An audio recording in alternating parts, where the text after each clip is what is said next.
naman sila ni Boy Kamao eh. Manunugis yun, di ba? Eh yan, bakla lang yan. Eh kahit mas malaki pa yung katawan niya sa akin, hindi yan magiging kasing lakas ni Boy Kamao. Hindi pa rin siya nakakabalik. Eh paglabas ko kasi ng bahay, wala na siya eh. Hinanap ko lang kaso hindi ko na nakita. Hindi ko papayag na gawin mo sa akin ang ginawa mo sa nanay ko! Ito sa'yo!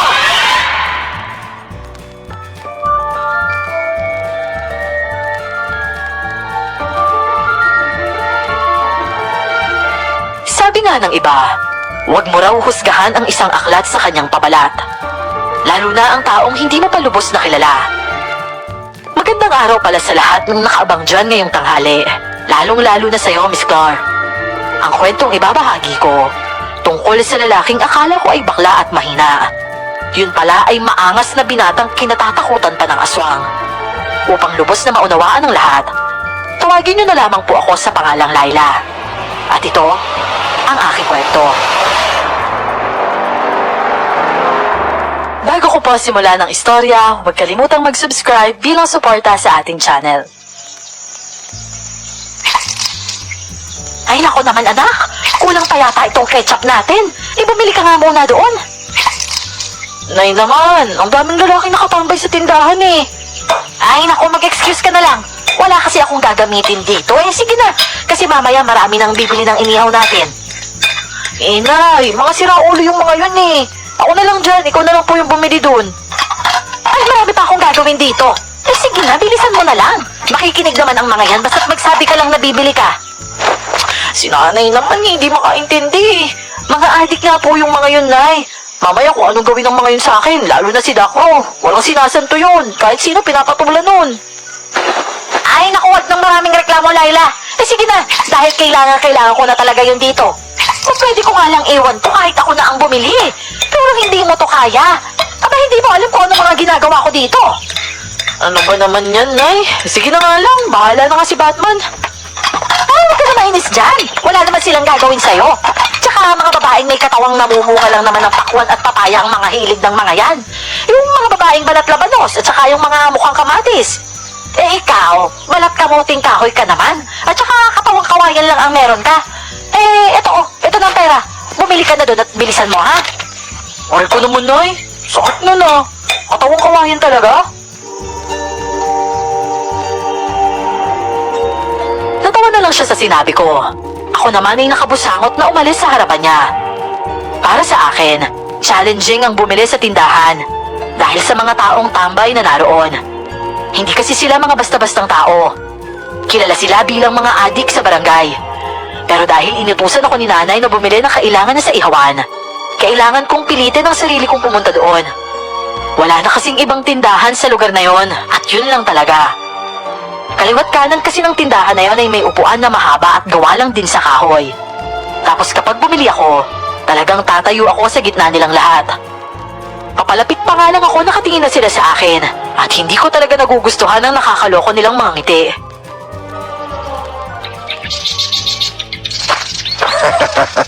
Alam niyo ba mga pare, kung anong klaseng babaeng gusto ko? Siyempre yung bata pa, tsaka medyo inosente. Kasi sigurado ikaw yung makakauna sa kanya. At saka higit sa lahat, yung simple lang ang pagdating sa pananamit. Mga katulad ni Leila, di ba? Di ba, Leila? Eh, siguro napakakinis ng binti mo, no? Kasi ni minsan hindi kita nakita nag-short o kaya nagpapalde. Eh parang ang gusto ko makita eh. Eh pwede ba, Leila? Kahit saglit lang oh. Eh kung tadyakan kaya kita dyan. O sige, at sasaluhin ko yung binti mo. At sigurado ako magugustuhan mo ang susunod na gagawin. Aray ko. Dakro, nasundo ka patuloy ni Leila. Manyakis kang walang yaka. Buti nga sa'yo, kulang pa nga yan eh. Dapat sa'yo nililibing ng buhay. Magpunyemas ka talaga ha? Halika nga rito. Aray ko! Bitawan mo nga ako, Dakro! Dumugo ang ilong ko sa ginawa mong walang yaka. Eh kung halikan kaya kita. Bitawan mo ako sabi eh! Aray ko. Ang sakit ng ulo ko ha. Hayop kong babae ka. Nako, Dakro, sinisipa-sipa at sinusuntok-suntok ka lang, oh. Pahig ka ba niyan? Walang iya ka talagang babae ka. Huli na yung ginawa mo ha. Halika dito. Dito ka. Aray ko! Nang makita mong hinahanap mo. Aray! Dito ka. Naku, ano ba? Buisit ka talaga! Peste! Ang tulis na siko mo! Pangatlo na yan ah! Etong sa'yo! Aray, ang sakit ng tiyan ko! Bitahon mo nga ako! Ayaw mo akong bitahon, ha? Pwes, eto sa'yo! Tinula ko siya gamit ang katawan ko at nahulog kami sa lupa. Pagkatapos noon ay tumakbo ko ng mabilis. Narinig ko pa ang boses ni Dacron na galit akong tinatawag. Minura pa niya ang mga kasamahan niya kung bakit daw hinayaan akong tumakbo. Pagdating sa ihawan, nagulat naman si nanay na umiiyak ako at magulo pa ang buhok ko.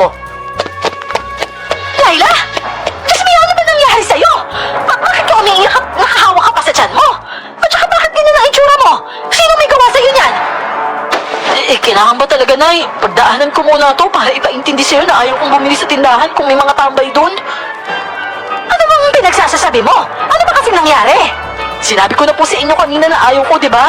Kasi nga hindi ako komportable na bumili sa tindahan habang nasa gitna nilang lahat. Pero hindi mo ko naiintindihan, Nay eh. Kaya ito, sabi mo mag-excuse lang ako, di ba? Eh ayan, ito na pala ako. Binastos ako kasi naniniwala kang madadala lang sa excuse yung lahat. Kung hindi naman kasi kita susundin, magagalit ka. Kaya ito na yung patunay na hindi ako pwedeng bumili doon kung nandun nga sila. Pasensya ka na, anak. Hindi ko naman alam eh. Ako na lang ang bibili. Hoy, Leila! Akala mo siguro makakatakas ka na, no? Walang iya ka? Sino ka para takasan ako? At bakit? Wala ba akong karapatang ipagtanggol yung sarili ko, ha? Ay, sandali lang naman. Huminahon ka, Dacro. Ano bang kasalanan nitong anak ko, ha? Bakit mo naman siya sinundan pa hanggang dito? Ito, oh. Nakita mo ba yung ilong ko? Dumutugo kasi sinuntok niyang babae niyan. Kasi bastos ka. Dapat lang sa'yo yan. Aba, gusto mo talaga makatikim? Kung patukuin ko kaya yun sa'yo, ha? Naku naman, Dacro. Sandali lang naman. Bitawan mo ako. Sisipahin kita ulit, makikita mo. Ano ba? Aray ko, yung buhok ko. Dacro, ano ba naman yan? Bitawan mo nga yung anak ko. Umalis ka dyan, Aling Idal. O gusto mo, itutulak kita. Oo, sige. Subukan mo lang talaga saktan yung nanay ko. Isasabi ko sa mukha mo tong sos ng maahang na ihaw-ihaw namin. Aray ko. Yung buhok ko, aray. Naku, ano ba? Tama na yan. Bitawan mo nga yung buhok ng anak ko. Kalalaki mong tao, bakit ka ba nananabunot? At sino ka naman para harangan ako sa gusto kong gawin, ha? At para sa kaalaman mo, may atraso sa akin ng anak mo at sinisingil ko lang. Tsaka huwag ka man duwag, Leila. Huwag ka magtago dyan sa likod ng nanay mo. Dito ka! Kala mo kung sino ka manuntok kanina tapos ngayon tatago-tago ka. Dito ka!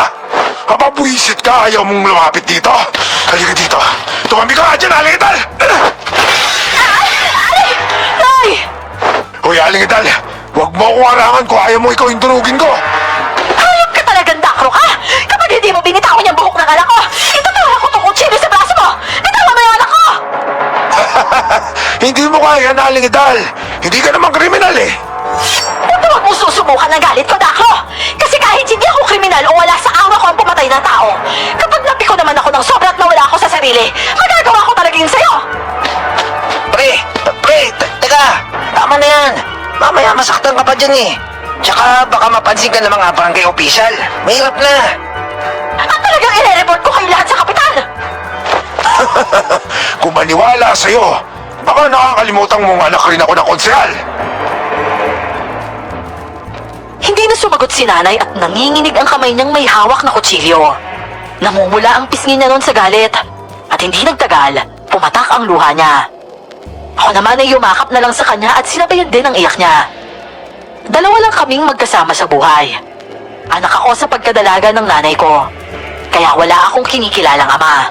At ang pangkabuhayan lang talaga namin ay ihaw-ihaw. Umalis noon ang grupo ni Dacro sa lugar namin. At niyakap na lang ako ni nanay habang umiiyak na humihingi ng pasensya. Pasensya ka na talaga, anak, ha? Pinilit ko pa kasing utusan ka eh. Sabi ko naman sa'yo na mga bastos yung mga yan eh. Mga adik sila kaya kahit masama na yung ginagawa nila, gusto pa rin nilang gawin.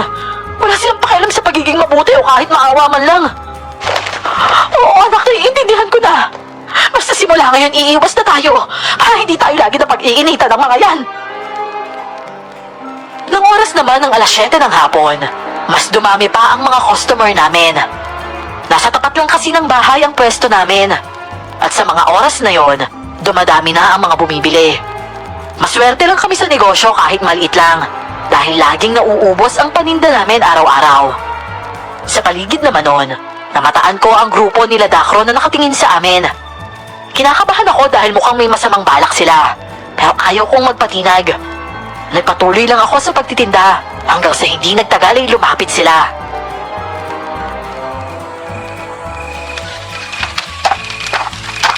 Paluto nga ako. 2 laman tsaka 1 Betamax. Ano yan? Nagkukunwari ka pang customer? Nakakatakot kang bentahan, Dacro eh. Kitang-kita ko yung maitim na balak mo. Hoy, bibili ako at magbabayad ako, no? Kaya iluto mo na lang yung mga sinasabi ko. Eh kung ayoko, Gusto mo talaga makatikim sa akin, ano? Iluluto mo o sasaktan kita? ay Dacro, ano na naman ba yan? Aalis ka o sasaksakin kita? Sige nga, Aling Edal. Saksakin mo nga ako. Oh, eto. Oh, etong dibdib ko. Itarak mo dyan yung kutsilyo mo. Ano ba, Dacro? Umalis ka na nga dito. Hindi ka naman bibili eh. Alam ko kung anong gagawin mo. Kapag naluto ko to, itatakbo mo to at hindi ka magbabayad. Kaya umalis ka na. Ba't talagang ginagalit mo ako, ah? Gusto mo itapon ko tong mga to? Uy, teka lang. Ano ba, Dacro? Paninda namin yan ah. Hayop ka? Tinapon mo talaga? Talagang ginagalit mo kung hayop ka. Halika nga dito. Sinugod niya kasi si Dacro pero naikot siya nito at nalagyan ng braso sa leeg. Bale, nasa likuran niya ang adik na lalaki at ang kutsilyo ay nakatutok din sa kanya. Nataranta ako lalo na't ang mga kasama niya ay tuwang-tuwa pa sa ginagawa. Ang mga bumibili roon ay nataranta rin at hindi alam ang gagawin. Sinubukan pa ng mga kalalakihan na umawat pero talagang delikado na ang inaasta ni Dacro kaya nag-aalangan rin sila. Ano ba, Dacro? Bitawan mo nga yung nanay ko! Oh, bakit? Ano ba magagawa mo kung patayin ko yung nanay mo sa mismong harapan mo, ha? Mahina ka lang, Leila. Wala kang pinatmat sa akin, eh. Eh, sige na. Iluto mo yung mga pinapaluto ko sa'yo para ayos na tayo. Bilisan mo! Laila, huwag ka sumunod! Huwag kang papaapisin na ng tatong ko! Pre.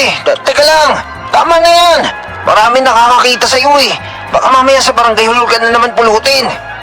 Sus, barangay hall lang yan. Kinaya ko nga sa kulungan kahit 1 linggo pa ako dun, eh. Oh, ano, Leila? Iluto mo na yan. O baka gusto mo, itarak ko na to sa leg ng nanay mo. Isa! Pre, tama na. Si Boy Kamao, nandyan na nakatingin na sa atin. Ha? Nasaan? Ayan o. Uy, Kamao! Sinasakpan nila yung nanay ko! Tulungan mo kami! Nasa tawid lang ng kalsada ang lalaking nakaitim na jacket, itim na pantalon at nakaitim na mask sa mukha. Kapag may kaguluhan, presensya pa lang niya ay natataranta na ang mga gumagawa ng masama. Tulad sa naging asta ni Dacro, hindi pa nakakaalis ang lalaki sa kabilang bahagi ng kalsada. Binitiwan na niya ang nanay ko. Nako, eto naman si paring Kamao. Eh, nagbibiruan lang talaga kami ni Aling Edal. Joke lang yun. Oh, eto na yung kutsilyo nyo. Uy, Leila, tandaan mo, ha, hindi pa tayo tapos. Bakit hindi mo patapusin ngayon, ha? May pabulong-bulong ka pa dyan. Uy, Kamao! Hindi pa raw kami tapos. Balian mo na kaya ito ng buto para matapos na. O ano, Dacro, bulong ka pa dyan. Susumbong kita ulit eh. Umaasa ka lang naman dyan kay Boy Kamao, eh. Pero kung wala yan, wala ka ng pinagkaiba sa daga na nagtatago sa lungga. Boy! Kung talagang matapang ka, sige. Ngayon ka pumayarsa kung kailan nandyan si Boy Kamao. Hindi mo magawa, no? Kasi nga, duwag ka. Kinakaya mo lang yung mga tao kapag mahina. Pero kapag malakas, takot ka. Laila, tama na yan. Dacro, umalis ka na nga dito. Pre, tara na. Mamaya magalit na yung si Boy Kamao eh. Lagot tayo niyan. Si Boy Kamao ay kilalang nakapatay ng malakas na aswang sa nayon. Isa siyang manunugis kung tawagin.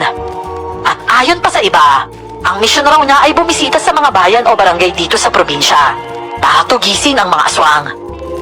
Pero bukod sa mga aswang, ayaw din niyang makakita ng mga taong inaapi. Kapag may inaapi ay ipinagtatanggol niya ito laban sa kanila. Kaya nga takot si Dacro sa kanya dahil ilang beses na niya itong nakasagupa at lagi siyang bugbog. Masakit kasi talaga ang suntok ng taong yon. Meron kasi siyang bakal sa kamay, na ang sabi pa ng iba ay yun daw ang ginagamit nito para pumatay ng aswang. Bakal yon na parang knuckles, pero merong pilak sa bandang ibabaw, kaya talagang mapapatay niya ang mga aswang. Ay, salamat naman umalis na sila. Nay, ibibigay ko na lang to ha. Ano? Anak, dahil sa mga customer. Magluto na lang ulit tayo, Nay. Kuya, salamat po sa pagkuha ng paninda namin sa lupa, Masama kasi talagang ugali ng baklo na yun, Buti, itong laman lang ng baboy yung tinapon niya at hindi yung sauce. At least ito, pwede pa itong damputin. Ibaba mo na yan, anak. Konti na lang naman yan, Palitan mo na lang ng bago. Ayan ipatong mo na dito. Yang hinagis ni Dakro, ulamin na lang natin yan mamaya. Oo, sige po, Nay. Oo, ayan, ito na po. Teka lang, Nay, bibigay ko lang po to. Huwag na, anak, at umalis na. Wala na siya, Ay, sayang naman. Nanay kasi, inaliw-aliw mo pa ako sa utos mo, Yun tuloy, umalis. Nakapagpasalamat man lang sana ako. Ay, naku, hindi ka rin papansinin nun. Kahit ibigay mo yung inihaw, hindi niya yan tatanggapin. Alam niyang lubos kang magpapasalamat kahit hindi mo sinasabi sa kanya. Kaya yun, umalis na. Ang mabuti pa, tulungan mo na ako dito. Ito, ibalot mo na to. Yung sauce niyan, hindi yan maanghang. Ay, naku. Sige na nga lang, Nay.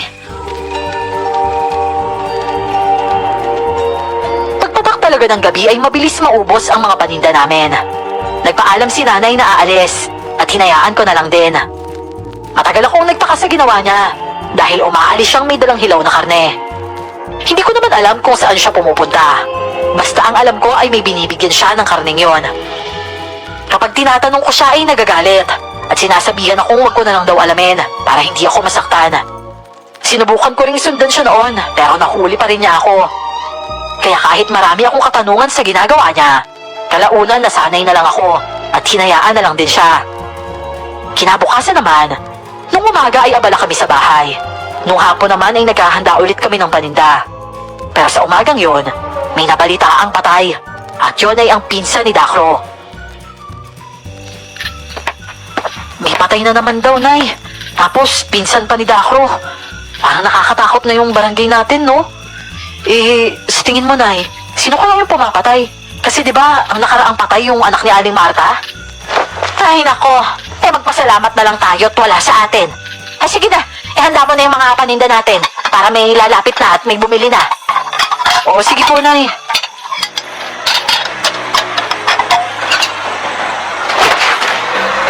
Ay, Diyos ko! Nay! Nay, may tao po silang hinulog!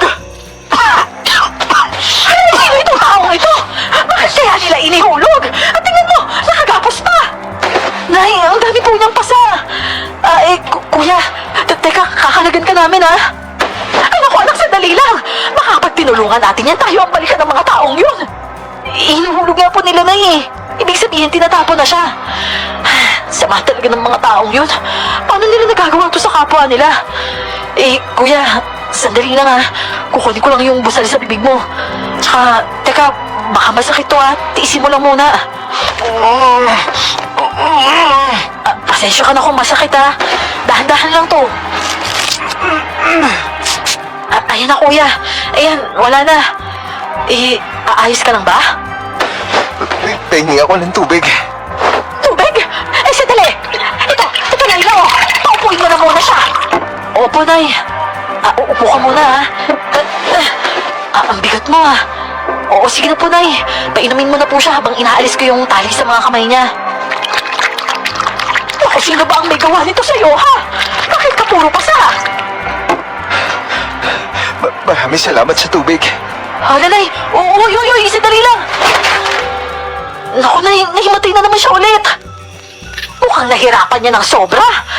Bilisan mo na ang pag-alis ng tali niyan sa kamay at ako na dito sa paa! Grabe, Nay, ang higpit Matapos namin kalaga ng tali ang taong yon ay pinagtulungan na namin ni Nanay na maipasok siya sa bahay. Nagpatuloy si Nanay sa pag-aasikaso ng mga paninda namin. At ako naman ang nag-asikaso sa lalaki. Habang nililinisan ko ang kanyang mukha na puno ng pasa at dugo, hindi ko rin maiwasang mapatitig. Gwapo siyang lalaki. Para siyang ginuhit na may magandang ilong, mga mata at labi. Aminado akong giliw na giliw akong titigan siya.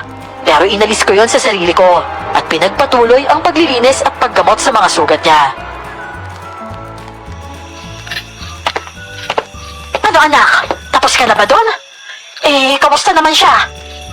Tulog pa rin po. Nay, ang gwapo ng lalaking yun ah. Sa tingin mo, mayaman kaya siya? Yun na nga eh. Siguro mayaman yan at sinaktan para sa pera. Mukhang pinahirapan at tinapon lang eh. May mga dati na siyang sugat sa katawan niya na eh. Ang iba nga, parang hindi pang karaniwan. Tapos, yung kamay niya, halatang naging matrabaho. Paano kaya kung binugbog lang siya pero hindi talaga siya mayaman? Pwede rin naman. Tanungin na lang natin siya mamaya paggising. May mga nakakita rin sa lalaking yon nung hinulog mula sa makalumang sasakyan. Para makiusyoso, bumili ang mga ito ng paninda namin at nagtatanong kung ano ang nangyari. Inaliw din sila ni nanay ng kwento para manatili roon at bumili ulit. Yung gawa kasi ni nanay, parang nahihirapang hindian ng mga tao dahil nga sa sarap nito. Kaya ang mga chismos ang tumatambay doon. Habang nakikinig sa kwento ni nanay ay hindi rin maiwasang mapabili. Pagsapit naman ng gabi, nagtira lang si nanay ng ulam para sa amin bago maubos ang mga paninda. Alas 8:30 kami nagligpit at pumasok na sa bahay. Meron na rin akong sinaing noon at ang paghain na lang sa hapunan ang gagawin namin. Nang puntahan ko ang lalaki sa sofa, saktong bumabangon na rin ito at nagpalinga-linga agad siya ng tingin sa paligid. Magandang gabi. Gising ka na pala? Kumusta ka na? Hala, nasaan ako? Hala, bakla ka pala? Akala ko lalaki ka. Kasi kanina, ang lalaki mong magsalita eh.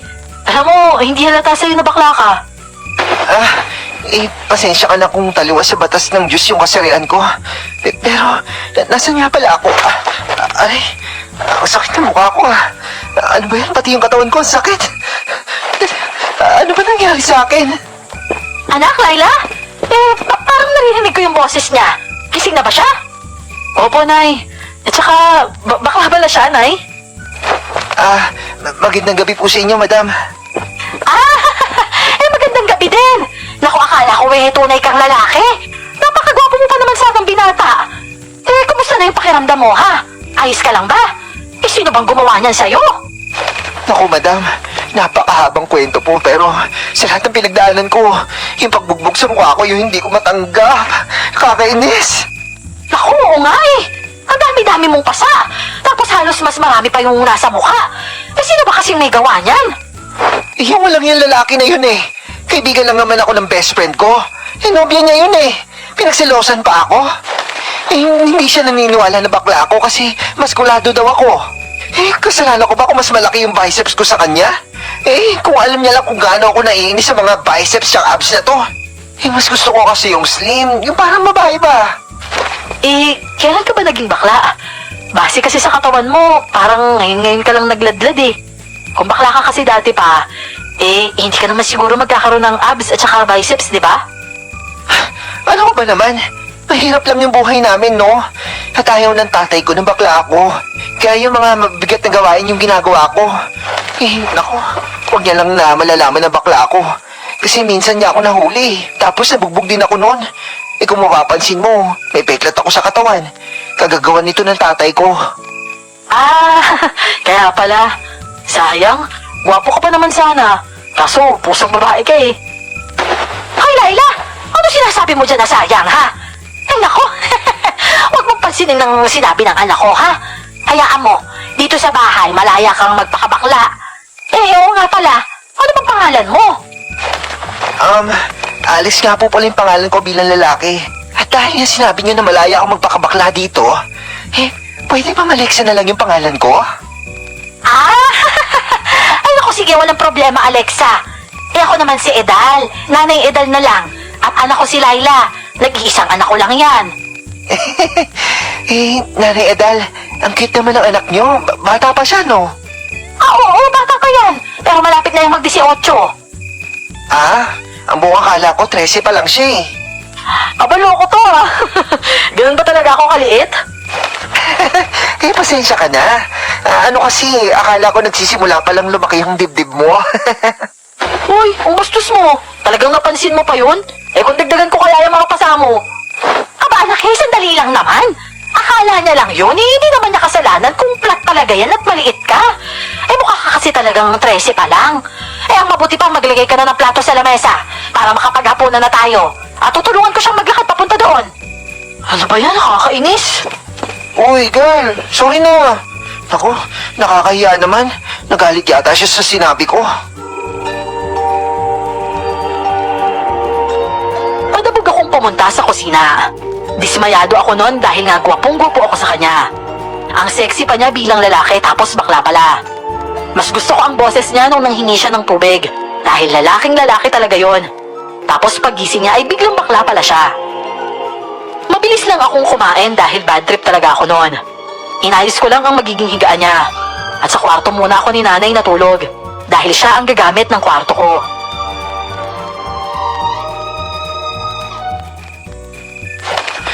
Aray ko, ang hirap talagang gumalaw. Pakiramdam ko, durog na durog yung laman tsaka buto ko sa katawan. Bakla ka ba talaga? Bakit pa lalaki ang suot mo? Eh malamang, nung umalis ako, nandun sa amin yung tatay ko. Kailangan ko magsuot ng panlalaki para naman hindi ako mabugbugulit, no? Eh, kailan ka ba kasi umalis sa inyo? Eh, bilangan nga nating araw na nabihag ako. Kasi 2 araw yun eh. Anong araw nga ba ngayon? Sabado na ngayon. Lunes kaya yata umalis sa inyo eh. Tama ba? Ay, oo, tama. Ha, tama mo mukha mo. Mali, no? Kung Lunes ka umalis sa inyo, 5 araw na ngayon. Uto-uto ka rin eh.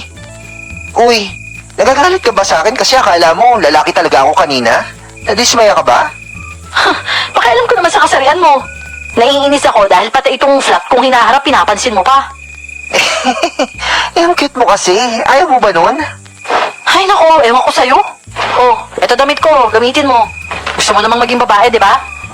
Ano siya? Eh, kasya ba to sa akin? Oo, pagkasyahin mo na. Oh, eto summer dress oh, may garter yan. Kaya magkakasya talaga yan sa'yo. Tiningnan niya ang damit kong binato ko sa mukha niya. Hindi nakatakas sa paningin ko ang pagniwi niya at nagpanggap na natutuwa sa damit. Ang ganda nito. Salamat ha. Sa wakas makakapagsuot na rin ako ng damit na pambabae. O ano, gusto mo rin ba magpanty? Ha? Bibigyan kita ng panty. Oh, eto oh. Naku, gusto ko yan. O sige, pero, hala, ang liit naman ito, te. Kasya ba sa akin to? Baka mapunit, mas malaki yung balakang ko sa'yo. Eh di huwag kang magpanty. Akin na nga yan. Magbihis ka na at magpahinga. Punta na ako doon sa kwarto ni nanay. Hindi naman ako ganun katanga na hindi mapansin ang pagiging trying hard niya sa bakla-baklaan. Alam kong lalaki siya dahil hindi nakakatakas sa akin ang ibang reaksyon niya. Yun nga lang, kung lalaki siyang tunay, sigurado akong mapangasar siya. Siguro may dahilan lang siya kung bakit siya nagpapanggap eh. Basta, di siya bakla. Halata naman eh. Ano bang binubulong-bulong mo dyan, Laila? Pumasok ka na nga dito at matulog ka na. O, sige po, Nay. Kinabukasan naman ay maaga akong nagising. Umalis nun si nanay para bumili ng mga iihawin namin. Siguro bandang 6:00 yun ng umaga. At dahan-dahan akong sumilip sa kwarto ko. Pagpasok ko sa loob, tulog na tulog yung bakla. Yun nga lang, base sa posisyon niya ay isa siyang maskuladong lalaki. Ano ba naman yan? Kaya ba ganyan yun matulog dahil lalaki talaga siya at hindi bakla? O ganyan talaga matulog ang isang bakla? Ay, naku, ewan. Hala, gumalaw na. Baka magising to. Dali-dali akong lumabas nun sa kwarto at maingat na sinara ang pinto. Napabuga ako ng hangin at lihim na nagdasal na sana tulog na tulog talaga siya. At hindi niya ako narinig. Kailangan ko rin kasing magpanggap na hindi ko siya nahahalata. Nagpasya na lang ako noon na magluto ng agahan. Nagising naman siya ng mga bandang 7:00 ng umaga. At inaya ko na lang din siya na kumain. Dumating naman si nanay mga bandang 9:00 na. At may binili pala itong damit para sa kanya. Oh, eto oh. Habang nagpapagaling ka sa mga kasama dito, Binalhan kita ng mga damit para naman may magamit ka. 3 suotan yan, ha? Eh, hindi ko kasi alam kung gumagamit ka ng panty. Pero brief na lang yung binili ko. Nako, nakakaiya naman po. Gumastos pa kayo para sa akin. Eh, huwag po kayo maglala. Eh, sanay naman po ako sa paggamit niyan. At saka, maraming salamat po Kapag nakauwi ako sa amin, babayaran po talaga kita. Pangako yan. Naku naman, kahit wag na. Ang importante, makauwi ka sa inyo na maayos ang lagay mo.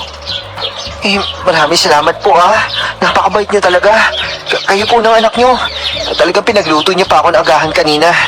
Eh, hayaan niyo. Tutulong din po ako sa inyo kung ano man yung ginagawa niyo dito. Para naman po makabawi ako. Ay, naku, kahit wag na. Eh, sige na ho. Kahit ako na lang po yung magpapaypay sa mga inihaw na lulutuin mamaya. Tulad nga ng sabi niya, pagsapit ng 6:00 ng hapon kung kailang dumarami ang mga customer, siya ang nagpaypay ng baga para umapoy yun sa mga iniihaw.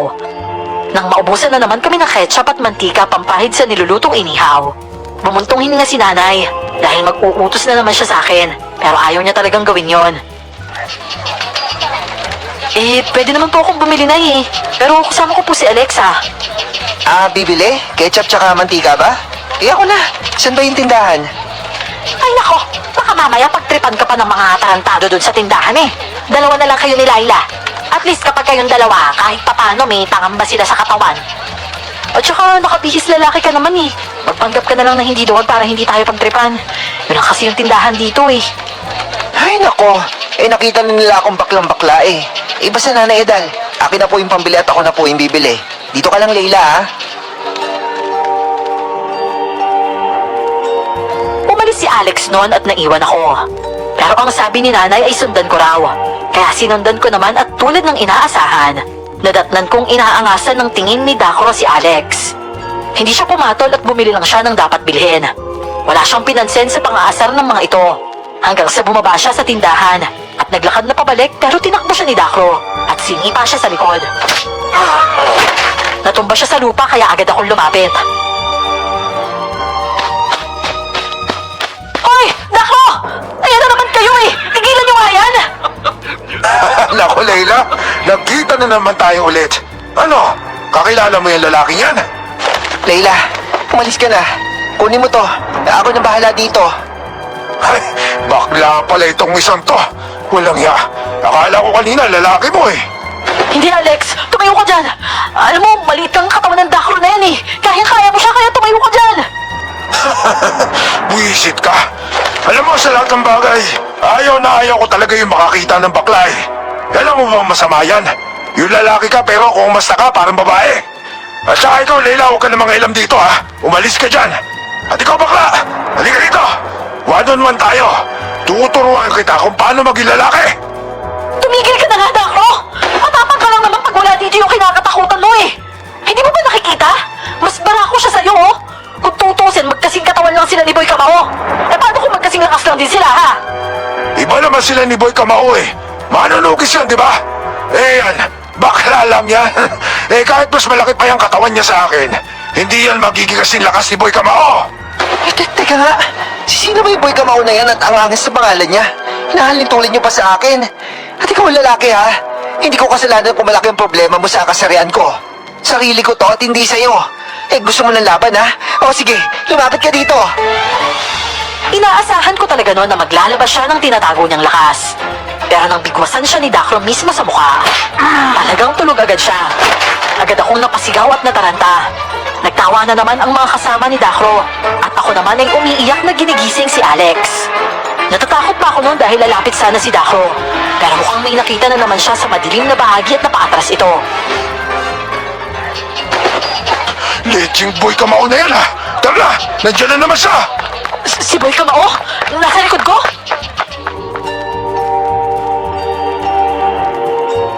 Paglingon ko naman sa bandang likuran ko ay hindi ko siya nakita dahil diretso sa kalsada ang mga mata ko. Pero pagtingin ko sa kaliwa ay naaaktuhan ko siyang umaalis. Sandali lang! Boy Kamao, teka lang! Maraming salamat sa pagligtas mo sa amin Ay, gusto mo ba ng ihaw-ihaw? Marami kami doon sa tindahan. Bibigyan kita. Pero hindi siya siya sumagot. Umalis lang siya agad nun at sinundan ko lang din ang tingin. Huminga na lang ako ng malalim at bagsak ang balikat na binalikan si Alex na nakadapa sa gilid ng kalsada. Uy, Alexa! Ano ba naman yan? Yabang-yabang mo kanina tapos isang suntukan ka lang pala. Kakainis ka naman eh. Uy, gumising ka na. Alexa, ang bigat mo eh. Uy, gumising ka na, uy. Aray ko. Gumising ka na dyan, hindi kita kayang buhatin eh. Hindi rin naman kita pwedeng iwanan dito. Bilisan mo na, gising na. Teka, nasa langit na ba ako? Wala ka sa langit, nasa impyerno ka. Visit na to. Bumangon ka na nga dyan. Aray ko, ang sakit ng mukha ko. Kakainis. Hindi pa nga magaling yung pasa ko tapos siya dagdagan pa. Eh, bakit ba kasi hindi ka lumaban? Oh, paano ako makakalaban? Eh, ang lakas kaya nun. Eh, sinuntok kasi ulit ako nun sa pasa ko sa mukha eh. Oo na, naiintindihan ko na. Bumalik na lang tayo dun sa ihawan. Umayos ka na ha. Mukha lang naman yung sinuntok sa'yo at hindi yung paa mo. Kung hindi ka lang bakla, iisipin ko talaga, nananching ka eh. Naku po, ano yun? Normal ba yun? Naku, ibig sabihin yan may aswang, kaya bilisan mo na. Naku, takot ako sa aswang. Eh, tara na, bilisan na natin. Hoy, yung isa dali naman yung ketchup at saka yung mantika. Walang yang yun, iniwan na ako dito. May aswang na nga eh. Hoy, Alex! Visit ka talaga, napakatuwad mo! Binalikan ko na lang ang ketchup at mantika na nabutas na. Pero hindi naman lahat natapon. Dahil nga doble ang plastic at napunta sa dobleng plastic na yon ang iba. Sumunod na lang ako sa kanya at pagbalik namin doon, nag-aalala na naman si nanay sa nakita niya sa amin. Pero agad ko siyang inaway dahil nga iniwan niya ako. Parang hindi tumigil sa pag-alulong ang mga aso nung gabing yon. At dahil doon, hindi naubos ang paninda namin dahil marami nang takot magpagabi. Wala nang lumalabas pagpatak ng alas 7. Kaya kami noon, para manatili ring ligtas ay nagligpit na lang ng pwesto. Naku, ang daming naiwan ah. Paano na itutubuin nyo? Ay, hayaan nyo na't unang beses lang naman nangyari ito. Eh, sandali lang ha. Dito lang muna kayo. Aalis lang ako. Oo, sige po, Nay.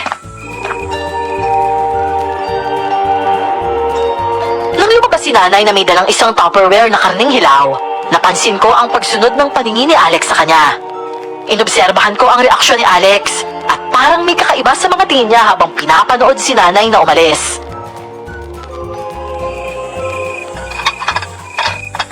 Leila, saan siya pupunta? Hindi ko nga rin alam eh. Lagi naman niya yung ginagawa. Tuwing gabi nga, lumalabas siya dala yung hilaw na karne na nasa Tupperware. Karne ng ano yun? Malamang baboy o di kaya manok. Alam naman ng tao, di ba? Pero saan niya kaya dadalhin yun? Eh, hindi ko nga alam. Oh, ba't hindi mo alam? Dapat alam mo, di ba? Hindi ka ba nagtatanong? Nagagalit kasi siya kapag nagtatanong ako eh. Sabi niya kapag sinagot ko yung tanong niya, mawawala yung swerte sa negosyo namin. Eh kasi nga 'di ba, kahit gaano karami yung inihaw namin nauubos talaga. Ngayon lang hindi kasi pumasok na tayo dahil nga sa alulong ng mga aso na yun. Ganun ba? Pero Leila, hindi ka ba nagdududa sa ginagawa niya kasi hilaw na karne yun eh. Ano ka ba? O ano man ang ginagawa niya, naniniwala naman akong hindi masama yun. Karni lang naman ang hayop yung dala niya at wala siyang inaargabyadong ibang tao. Kaya okay na yun. Pero gusto mo malaman? Oo naman. Pero lagi kasi akong nahuhuli ni nanay eh. At nagagalit siya ng sobra sa akin. Eh, ayoko namang maulit yung sobrang galit na galit siya. Paano kaya kung... teka, ako nang gagawa. Ha? Eh, naku wag! Kapag nahuli ka nun, papalayasin ka talaga nun. Ayos lang, no? Ano ka ba? Aalis din naman ako eh. At saka gagawin ko lang to para sa'yo. Kaya sige na, susundan ko na lang siya. Sigurado ka ba? Gusto ko kasi talagang malaman yung ginagawa ni nanay eh. Pero mag-iingat ka ha. Mahirap magalit yun. Eh, ganito na lang. Magkunwari ka na lang tulog dyan. Kunwari na hindi mo alam na sinundan ko siya. Para hindi sa'yo mapunta yung galit niya. Sasaluhin mo lahat ng galit niya kung sakali. Eh, oo naman. Para hindi masira yung samahan niyo mag-ina. Pumayag ako sa gusto niyang mangyari dahil may gusto talaga akong malaman. Hinayaan ko siyang umalis noon at naiwan naman akong mag-isa sa bahay. Pero makalipas siguro ang kalahating oras, bumalik din siya. Oh, ano Alex? Nasundan mo ba si nanay? Ha? Hindi pa rin siya nakakabalik? Paglabas ko kasi ng bahay, wala na siya eh. Hinanap ko lang kaso hindi ko na nakita. Ha? Eh, bakit parang ang tagal mo? Eh kasi, pumunta ako sa plaza at nakita ko doon yung isang nanay. Nagrereklamo dahil wala daw malay yung anak niya at may duguin sa ulo. May dugo sa ulo? Eh, bakit? Ano nangyari? Eh, ayon sa nanay ng bata, may pumalo daw sa ulo ng anak niya eh. Tapos napansin niya na parang may sumusugat sa leg ng anak niya. Hindi niya nakita kung sino o ano yung may gawa. Yung sugat kasi hindi ordinaryo eh. Hala, sino kaya yung batang yun? Alam mo ba, may mga namatay na rin ibang tao dito. Yung kinamatay nila, laging hindi maipaliwanag ang dahilan.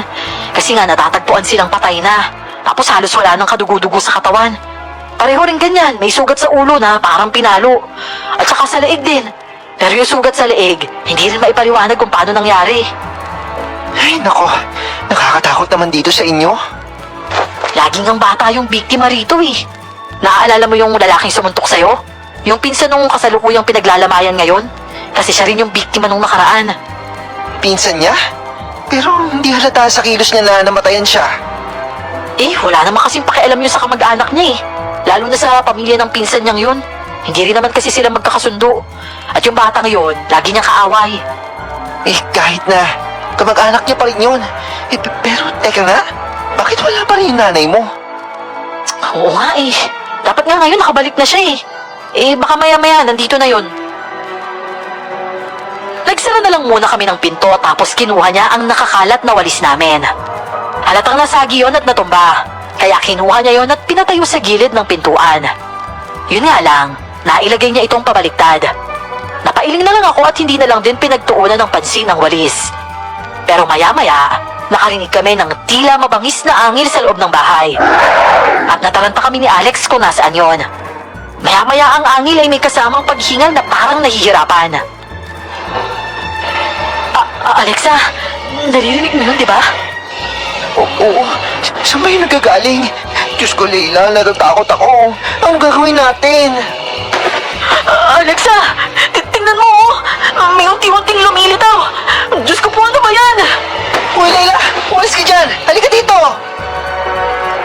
Hinila ako ni Alex papunta sa kanya at sabay naming pinanood ang paglitaw ng isang nilalang sa bandang kusina namin. Medyo may kataasan pero ang pagtayo nito ay baluktot ang mga paa. Mahaba ang dila niya at parang kalahati ang haba nito sa buntot niya. Pula ang mga mata niya, itim ang kanyang buong katawan at ang balat niya ay parang binabalot ng mga nakakadiring ugat ng isang halimaw. Yung walis! Alisin niyo yung walis! Oo, walis? Yung walis ng Alexa! Pero bakit yung walis? Hindi ko alam. Alisin yung walis? Huwag kayong matakot dahil hindi ko kayo sasaktan! Basta alisin niyo muna yung walis! Alisin daw yung walis, uy! Pero nandun yun eh! Pero teka, paano kami makakasiguro na hindi mo kami sasaktan? Dahil hindi naman ako nananakit! Kaya sige na! Alisin niyo na yung walis para makalabas na ako! Ano bang ginagawa mo dito? At bakit ka nandito? Gusto ko lang namang masiguro na ayos na kayo! Na hindi kayo nasasaktan! Yun lang! Ano? Eh, sino ka ba? Huwag mo nang alamin! Basta alisin niyo na ang walis! Tapos ibalik niyo na lang pagkatapos! At simula ngayon, ganun na ang gagawin niyo! Kaya sige na, nakikiusap ako! Alisin niyo na ang walis sa pintuan! Oo! Pero sandali lang! Leila, teka. Sa palagay ko kasi, hindi siya makakalabas kapag nandyan yung walis. Hindi ba't mas maganda yon? Mahuhuli natin itong aswang? Ano? Ayoko nga! Ani naman natin niya kung mahuli natin! Nakakatakot kaya yung itsura niya! At sigurado ka ba na tayo ang makakahuli dyan? Aswang yan at tao lang tayo! Eh, buti sana kung kasing galing natin si Boy Kamao pero hindi naman eh! Aswang, huwag mo kami sasaktan ha! Lumabas ka na pero umalis ka kagad ha! Huwag mo kami sasaktan! Maipapangako mo ba yun? Oo! Kaya sige na, kunin mo na yung walis! Kahit itong mo lang! Tumabi rin siya noon at kabado akong kinuha ang walis. Nang makuha ko ito, binuksan ko ang pintuan at lumabas nga ang aswang. Tulad ng sabi niya ay wala siyang sinaktan. Si Alex naman ay tumakbo papunta sa pintuan at sinara ito at binalik niya rin ang walis.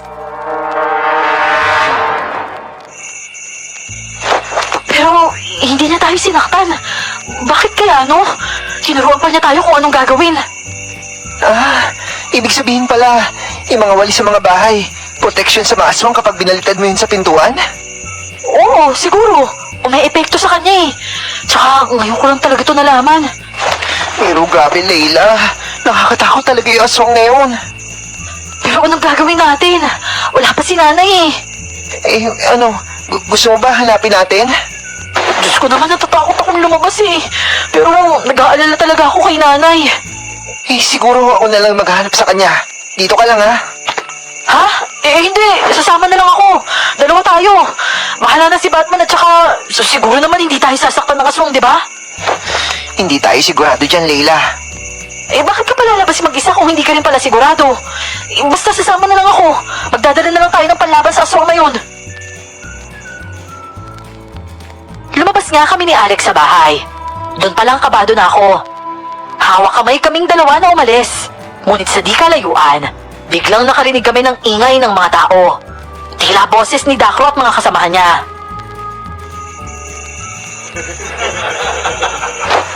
Umiwas na lang tayo kung nasan sila para hindi tayo mapagtripan lalo na't gabi na ngayon. O sige, tara dito. Pero sa tingin mo, Layla, ba't pa kaya hindi nakakabalik yung nanay mo? Okay pa kaya siya? Sinasabi mo ba na napahamak na siya? Basta hanapin na lang natin. Alam ko naman yung daan ko saan ko siya nasundan noon eh. Pero kasunod nun, hindi ko na alam. Naliligaw kasi ako eh. Parang nag-iiba yung daan sa paningin ko kapag gabi kaya hindi ako matuloy-tuloy. Oo, kung ganun, tara na.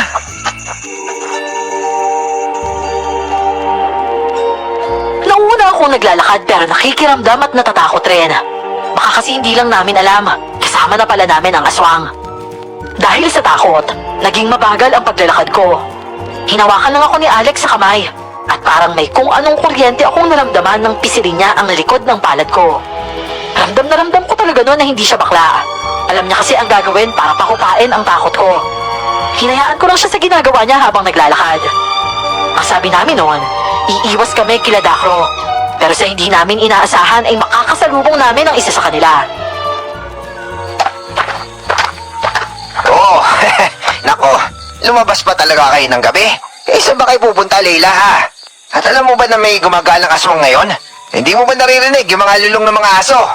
Ano naman ngayon kung lumabas kami? Meron lang kaming hinahanap at wala na kayo doon. Tara na Alexa, dito na tayo. Daklo, nandito si Layla at saka yung kasintahan niyang bakla, oh. Nasaan? Abay, huwag mo pakulan yan! Takbo na, Layla! Mga kasama, manghuhuli tayo ngayong gabi ng daga para meron tayong pulutan mamaya. Sabi ko na nga ba, dapat iniwasan natin sila eh. Tara na Alex, bilisan mo! Hindi naman natin alam na pati dito makikita natin sila. Doon sa kabila natin narinig yung boses nila, di ba? Oo nga, kaya nga bilisan mo na lang. Kailangan natin makalayo sa mga yan. Sige, Layla! Takbo ka! Patandaan mo, gumagala yung mga aswang ngayon. Hindi kayo ligtas! Mag-ingat kayo, Layla! Dahil baka bukas, kayo naman yung laman ng balita. Bilisan mo pa Alex, bilis! Layla, masyado sila marami. Sige na, mauna ka na. Ano? Hindi mo kaya yung mga yan.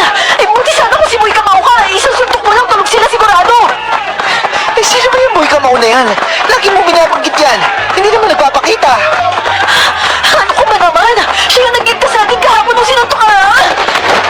Aray ko! Layla! Nadapa kasi ako kaya napabitaw ako sa kamay niya. At dahil naabutan kami, habang tinutulungan niya akong makatayo ay biglang may pumalo sa ulo niya. Nawalan siya kaagad ng malay at doon ako napasigaw. Hayop ka talaga ba ako? Alex! Alex, gumising ka dyan, Alex! Sus! Tulog na yan! At saka kukuha ka na lang ng kaibigan yung wala pang kwenta. Ang mabuti pa, tumayo ka na dyan. Daklo, anong gagawin natin dito sa bakla? Mo lang yan dyan. Hindi mo na mapapakinabangan yan eh. Pero itong si Layla, malaki ang mapapala ko dito. Ang bango ng buhok mo ah. Nangisit ka! Bitawan mo ako! Kahit kailan talaga hayop ka! Bitawan mo ako, Dakro! Sisihin mo yung pamilya ko dahil hindi hindi nila ako tinuturing tao. Kahit anong pagpapakatao ang gawin ko, tinatrato pa rin nila akong hayop. Kaya para saan pa ang maging tao, di ba? Eh kahit ikaw nga matagal ko ng kurso natin, hayop pa rin yung tawag mo sa akin, di ba? Saan niyo ba ako dadalhin, ha? Alex! Alex, gumising ka!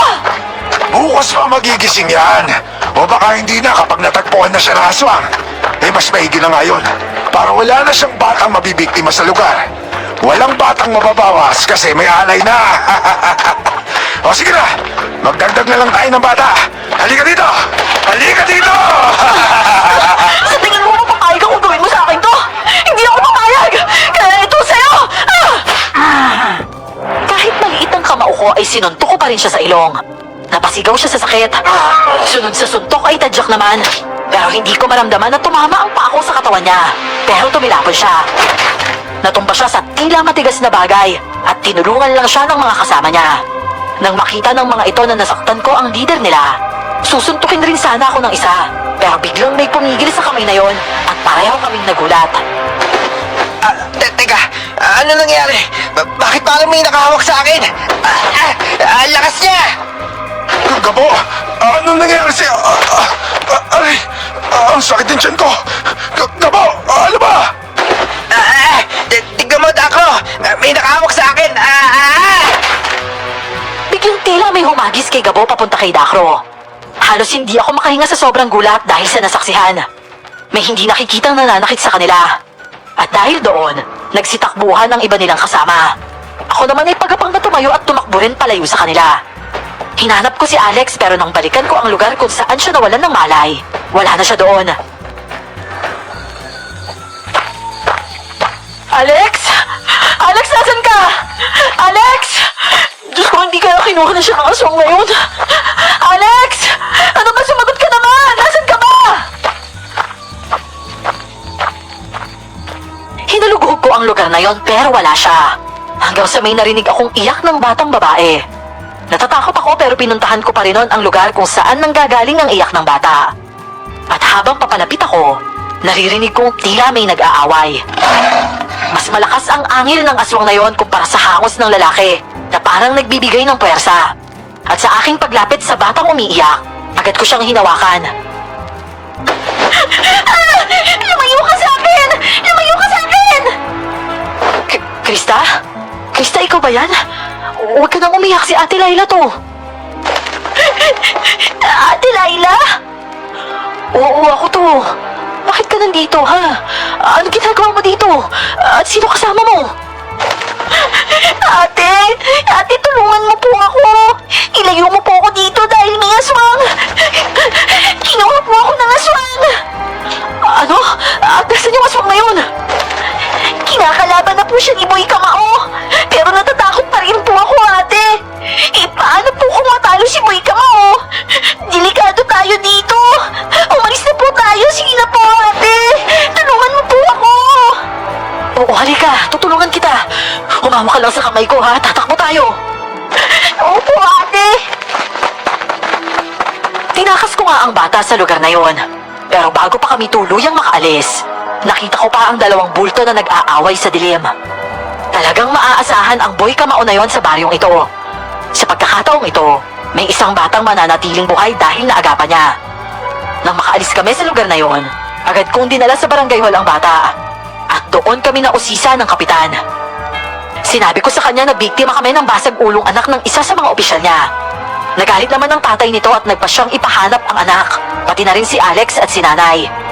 Ako naman, hinayaan nilang manatili sa barangay hall para daw mas maprotektahan. Ay, ang laki pala ng bukol mo sa ulot. Nagsugat talaga, Krista. Ayos ka lang ba? Ang sakit nga po, ate. Para po akong nahihilo. Ang lakas kasi talaga ng pagkapalo sa ulo ko. May sugat ka rin ba sa leeg? Meron po. Ito po, oh. Diyos ko naman. Parang ang daming ngipin ang bumaon dyan, ah. Sobrang sakit po, ate. Lalo na nung sipsipin niya po yung dugo ko. Akala ko po talaga mamamatay na ako. Sana nga po matalo na siya ni Boy Kamao ngayon, eh. Ay, naku. Sana nga. At buti na lang naligtas ka niya. Ang laki talaga ng tulong ni Boy Kamao sa atin, no? Kahit hindi siya humaharap sa kahit kaninong tao. Alam mo po ba, ate? May pangalan din pala po yung aswang. Narinig ko po si Boy Kamao, tinawag po siyang Bayugo. Talaga? Narinig mo yung boses ni Boy Kamao? Maganda ba? Opo, para po siyang binata. Ang lakas nga po niya, ate eh. Bawat suntok niya sa aswang, naririnig ko parang nasusunog agad yung balat ng halimaw na yun. Tapos ang lakas talaga ng suntok niya. Dinig na dinig ko yung lagabog ng kamao niya sa katawan ng aswang. Ay, buti ka pa narinig mo na yung boses niya. Ako, kahit ilang beses ko siyang sinubukang kausapin, tinatalikuran lang niya ako eh. Hindi man lang nagpaparinig ng boses niya kahit tighim man lang. Hindi nagtagal ay dumating ang mga magulang ni Krista at niyakap ng mga ito ang bata. Nagpasalamat sila sa akin sa pagdala ko sa kanya sa barangay hall at ako naman ay tumangulang. Siguro mga kalahating oras ang makalipas. Dumating si nanay at mag-isa lang siya.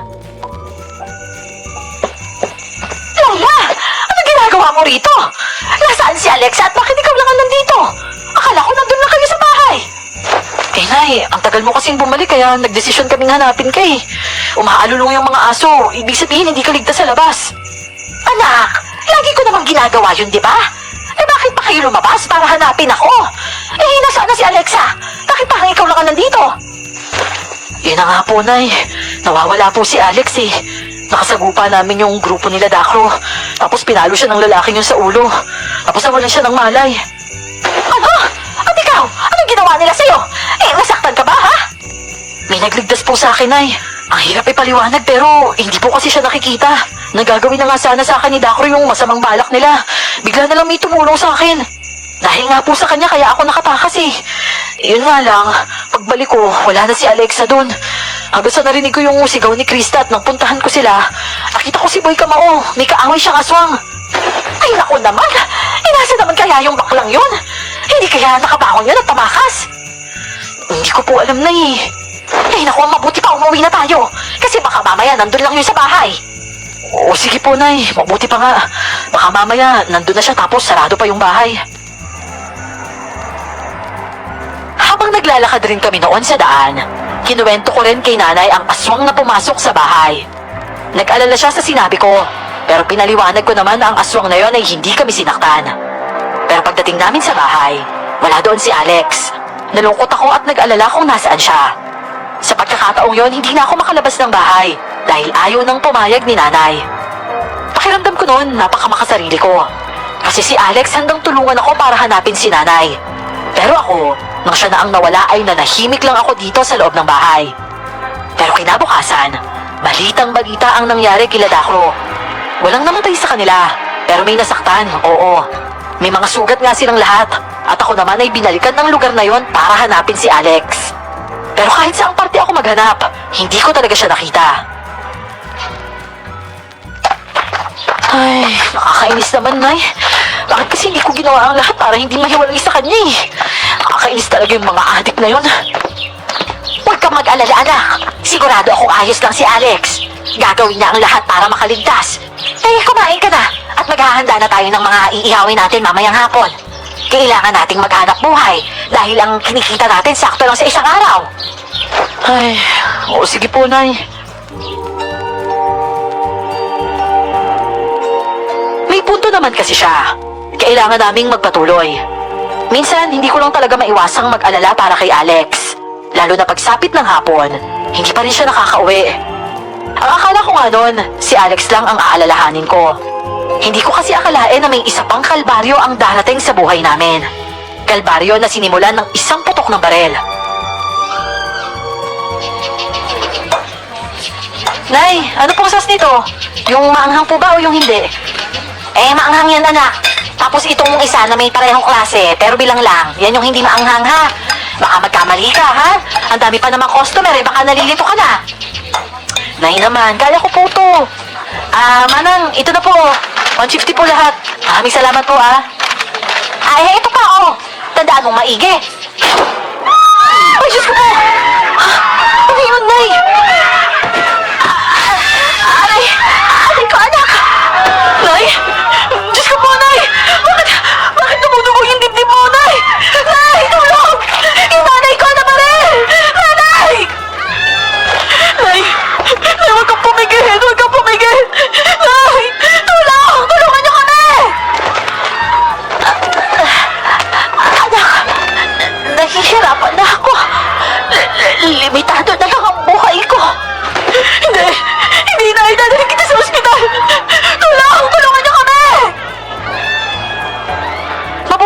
nun ay may dumating agad na tricycle. Tila nasa malapit lang yon kaya nagboluntaryo agad na pasakayin kami. Wala na kaming pakialam nun sa mga inihaw namin. Ang importante sa akin noon, madala si nanay sa ospital. Iyak ako ng iyak noon at nagmamakaawa sa kanya na lumaban. At habang papunta kami sa ospital, isang revelasyon ang aking nalaman.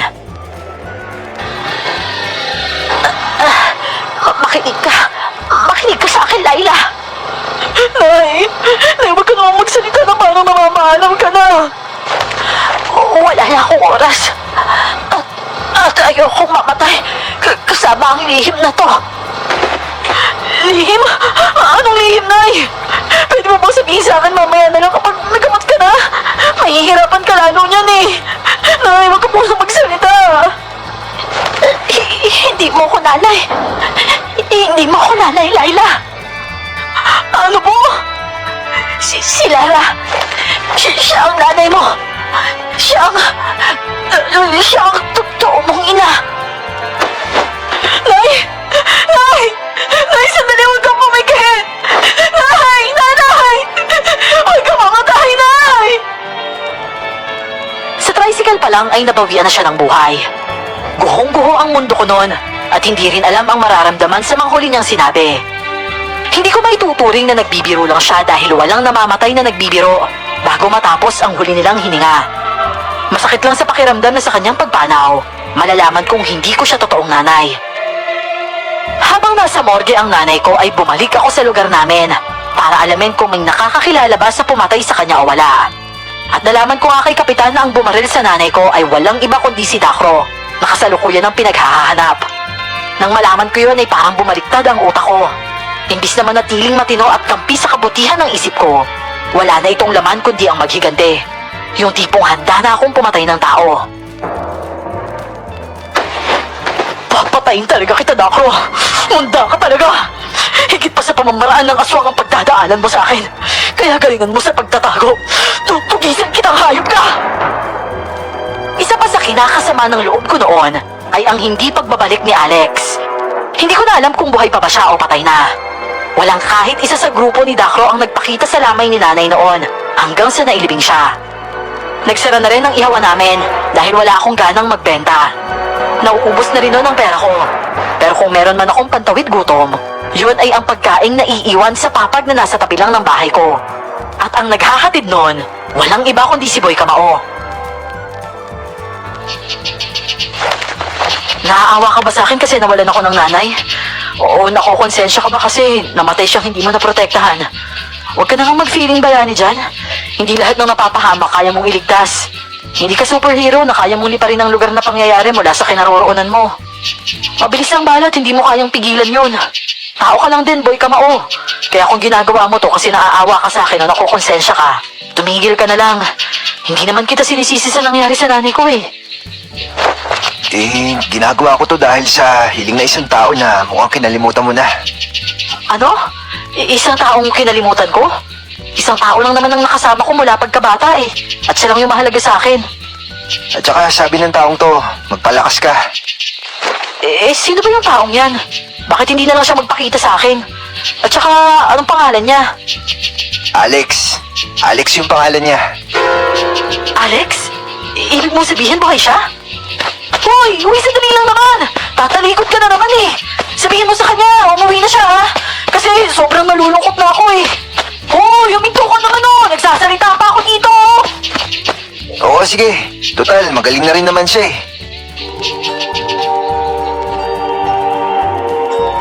Sinundan ko na lang siya ng tingin habang papaalis. At yun ang kauna-unahang pagkakataon na narinig ko ang boses niya. Sa totoo lang, pamilyar yun sa akin. Hindi ko lang matukoy kung saan ko narinig. Kinuha ko ang pagkaing dala niya at habang umunguya, tumutulo ang mga luha ko.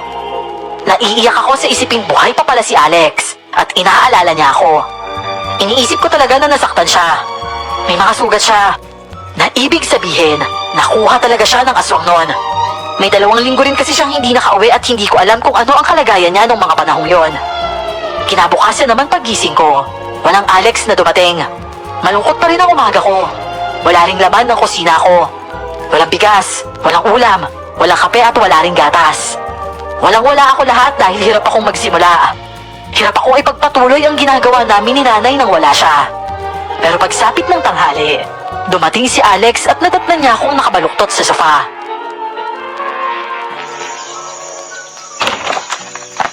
Leila? Oo, anong ginagawa mo dyan? Kumain ka na ba? Alex? Oo, ako to. Eh, pasensya ka na, ngayon lang ako Natakot ako Kaya nagtago ako. Nito ko lang nalaman yung nangyari sa nanay mo. At saka isa pa, ang layo talaga ng pinanggalingan ko. Alex! Oo, tama na yan, Leila. Huwag ka na umiyak. Nandito na ako. Akala ko kasi wala ka na eh. Ano ba kasing nangyari sa'yo? Hindi ba nawalan ako ng malay noon? Nagising ako na meron akong kasamang aswang. At ilang beses akong nasaktan noon. Ilang beses na din akong tumakas. Mabuti nang halang niligtas ako ni Boy Kamao Tapos dinala niya ako sa kanila. Nakita mo siya? Oo. Yung mukha niya, nakita mo rin? Oo naman. Hindi naman pwede na pati sa kanila magsusuot siya ng takip sa mukha niya, di ba? Sa labas lang siya noon. Hindi kasi siya pwede na may makakilala sa kanya. Dahil matunog siya bilang Boy Kamao, di ba? Delikado yung mga tao makakakilala kung sino talaga siya. Kung taga saan siya, at kung sino yung mga taong mahalaga sa kanya. Ay, buti ka pa nakita mo na yung mukha niya. Ako, hanggang pangarap lang Damot niya kasi. Pero kagabi, narinig ko yung boses niya. Alam mo, parang gumaan nga yung pakiramdam ko na nakausap ko siya. Ang ganda ng boses niya, sobra. Nagandahan ka sa boses niya? Sandali nga. Gusto mo ba yung kulto na yon? Kulto? Hoy, hindi siya kulto, no? Kasi nakasuot siya parati ng purong itim. At nagtatago lagi sa dilim, di kulto. Ay, nako basta. Huwag mo siyang tawaging kulto. Hindi bagay sa kanya At saka may pangalan siya. Boy Kamao nga, di ba? Sabi ko na nga ba, may gusto ka pala sa taong hindi mo pa nakikita yung mukha Kasi dahil siya yung taong hindi duwag. Ay, ako basta. Siguro malakas lang talaga yung tama ko sa kanya kaya kahit mga simpleng bagay tungkol sa kanya, pangarap ko. Pangarap kong marinig, pangarap kong makita. Pero ang pangarap na yon, parang hindi naman matutupad. Ay, nako. Ang dali lang yan to pa rin. Kasi nga ang totoo niyan, nandito ako para sana ayain ka na sumama sa akin. Hindi ka kasi ligtas dito kila Hadakro Sa ngayon, mahirap pa silang lapitan ka kasi nga, pinaghahanap sila ng kapulisan. Pero sa tingin mo, kapag hindi na sila mahuli at sumuko na yung alagad ng batas na hanapin sila, sigurado ko babalikan ka naman ngayon dito. Kung aalis naman ako dito, parang iniwan ko na rin pati mga alaala ko kay nanay. At isa na yung bahay na to dun. Oh, ibabalik ka pa naman dito sa bahay na to Kapag natapos si Boy Kamao yung problema ng barangay na ito sa aswang at pati kila Dakro, bumalik ka dito. Sasamahan pa kita. Hindi ka ba babalik sa inyo? Oh, bakit naman ako babalik kung dito ako malayad, di ba? At saka, kung may gusto man ako makasama habang buhay, ikaw na lang yun. Oo, huwag kang umiyak. Nandito na nga ako di ba? Syempre. Akala ko kasi ako na lang mag-isa habang buhay Ano? Anong ikaw na mag-isa? Siyempre hindi mangyayari yun, no? Papakasalan pa nga kita Ha? Ay, magpapakasal ka pa. Kung mag-aasawa ka, ganon. Aray ko naman. Oy, Alex, sumamin ka nga. Bakla ka ba talaga? Ha? Bakit ba? Hindi ba halata? Hindi naman sa hindi halata. Ang ibig ko kasing sabihin, trying hard ka Ang tsaka mo Ang sabihin mo, nagagwapuhan ka lang sa akin at hindi mo tanggap na bakla ako. Hoy, napansin ko yan, no? Unang dating ko pa lang dito, bigla ka na lang naging masungit na marinig mo yung boses kong bakla. Ha? Ano pinagsasasabi mo dyan? Hindi, no? Talaga ba? O sige nga, magtitigan nga tayo. Walang kurap-kurap pero hindi sa mata. Titigan ba yung tawag dyan kung hindi sa mata? Dito ka sa labi ko tumingin, tapos ako sa mata mo. Tignan natin kung bakla ba talaga yung tingin mo sa akin o lalaking pangarap mo. Kapal naman ang mukha mo sa pangarap.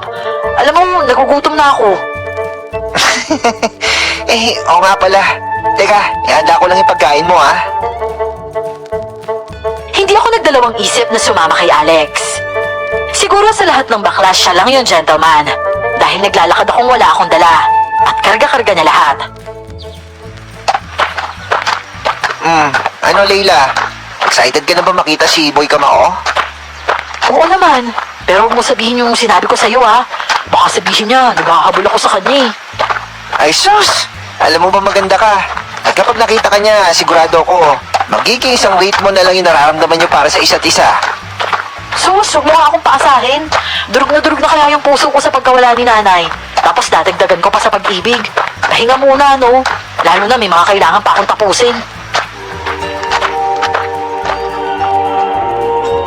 Meron kaming dinaanan na lugar kung saan may nakataling kabayo. Nagtataka ako kung paano siya natutong gumamit noon. Pero basta, nang sumakay siya doon, inabot lang niya ang kamay niya sa akin. At oo, marunong nga siya dahil siya ang nagpatakbo sa kabayong yon. Papunta sa malayong lugar at dumating kami sa isang puro. Habang papalapit kami, kinakabahan ako dahil makikita ko na si Boy Kamao. Pero pagdating namin roon ay nagulat ako sa inasta ni Alex sa matandang sumalubong sa amin. Oh, Alex! Mabuti naman at maaga kayo dumating at hindi kayo naabutan ng dilim sa daan. Ha? Dahil napapayag ko rin siya, Lo. Ewan nga pala, Leila, ito yung lolo ko, si Lolo Kahor. Kamusta ka, Iya? Nasabi sa akin na Alex yung nangyari sa'yo. Pasensya ka na, ha? Hindi namin nagawang protektahan ng nanay mo. Pero ang importante, ikaw ay ligtas. Oo nga po eh. Naiintindihan ko ang ganyang reaksyon mo. Pasensya ka na sa ginawa ng aking apo, ha? Kailangan kasi yun. Hindi pwedeng malaman ng mga tao kung sino si Boy Kamao. Po? Lo naman, ba't pa naman binigla? Hindi ko pa naipapaliwanag eh. Ikaw si Boy Kamao? Hindi ka bakla? Sabi ko sa'yo, Lolo eh. Dahan-dahan lang dapat eh. Bakit ka kasi naging lalaki ka agad? Ang buong akala ko nagpaliwanag ka na. Ay, nako. Pasensya ka na sa bibig ko. O siya, sige na. Mag-uusap na muna kayo dyan. Umalis noon ang lolo niya at ako naman ay kabadong nakatingin kay Alex. Tinitigan ko siya taas baba at astang lalaki na talaga siya. Nang lumapit siya sa akin, umatras ako at nagsimula akong umiyak. Leila. Sinungaling ka! Leila, kailangan kong gawin yun. Pasensya na. Yun lang yung paraan ko para maprotektahan ka. Paano mo ako naprotektahan kung nagpapanggap kang malamya at duwag? Niloko mo ako, Alex! Alam mo na lahat ng tungkol sa akin, tapos yung buong akala ko, magkaiba kayo! Kakainis ka talaga! Tama na. Pasensya na. May malaki akong dahilan, Leila. At yun nga yung papaliwanag ko sa iyo eh. Pero mamaya na. Kailangan mo muna magpahinga dahil pagod ka. Huwag mo nga akong hawakan! Sige na, Leila. Tignan mo. Marami na nakatingin sa atin. Baka sabihin nila, kararating lang natin. Nag-away ka agad tayo. Pasok muna tayo sa bahay. Sige na. Nang tumingin ako sa paligid ay nakita kong maraming ang taong nakatingin sa amin. Nakaramdam ako ng hiya kaya hinayaan ko na lang siyang hawakan ako. At marahang inakay papunta sa loob ng bahay. Patighim-tighim na lang noon ang lolo niya na naghahanda ng pagkain namin. Siya naman ay diniretso agad ako sa kwarto na sa palagay ko ay kwarto niya. Umikot ang paningin ko at doon ko nakita ang costume niya. Pati ang bakal na nilalagay niya sa kamay niya, naroon din. Matapos niyang ilagay sa lagayan ang mga damit ko, hinarap na agad niya ako. Leila, simple lang yung bahay namin. Maliit lang yung kwarto ko. Pero dito, siguradong ligtas ka. Sobra yung panluloko mo sa akin, Alex. Inalam mo talaga yung totoong nararamdaman ko. Hype ka talaga. O ngayon, masaya ka na? Gustong-gusto kita? Leila naman, hindi ko abusuhin yung nalaman ko tungkol sa'yo. Sa kung ano yung tingin mo sa akin. Kung yun yung inaalala mo, mas gusto kitang protektahan kaysa gawin yun. Kasi hindi ko naman magagawa yun kung nandun ka lang sa bahay mo eh. Kung mananatili ako doon na kasama ka, hindi ko rin magagawa yung mission ko, Leila. Meron kasing dalawang aswang sa baryo nyo. Ang isa, nakaprotekta sa'yo. Pero ang isa, inaabangan ng araw ng karawan mo. At kaya dinala kita dito para ilayo sa kanya. Bakit ba? Ano ba mangyayari sa akin sa araw ng kaarawan ko? Nasabi ba yung nanay mo sa'yo bago siya mamatay? Sinabi nga niya na hindi niya raw ako anak. Nakakainis ka kasi para akong ginagago ng mga taong pinapahalagahan ko. Alex, ang sakit kayang matuklasan yung katotohanan. Nasaktan ako sa nalamang hindi ko siya nanay. Niloko ako ni Nanay Alex. Mahal na mahal ko siya pero nagawa niya sa akin yun. Tapos ikaw, ginawa mo naman akong tanga. Leila, sa totoo niyan, nagawa yun ng nanay mo kasi mahal ka niya. Kasi kung sa paraan ng pagsisinungaling ka niya mapoprotektahan, talagang gagawin niya yun. Sa paraan ng pagsisinungaling di kita malalapitan kaya ginawa ko na rin magpanggap. Sa totoo niyan, kailangan ko maging bakla para hindi mahalata yung pagiging hawig ko kay Boy Kamao. Mapakatawan man, tindig, abilidad, tsaka boses. Kasi kapag ganito ako nagpakilala sa'yo, mahalata nila na ako yun. At sigurado, mapapahamak ka. Kukunin ka kaagad ng tatay mo. Ng tatay ko? Kilala mo yung tatay ko? Bumuntong hininga siya na parang hindi alam kung paano ipaiintindi sa akin ang ibig niyang sabihin. Pero hinawakan ko siya sa braso para apurahing sabihin sa akin ang totoo. Wala magandang pangarap yung tatay mo sa'yo. Pero yung nanay Lara mo meron. Kilala mo rin yung nanay ko? Nanay mo kasi lumapit dito sa amin na tulungan siya protektahan kayo. Ikaw yung dahilan kung bakit ako nasa baryo nyo.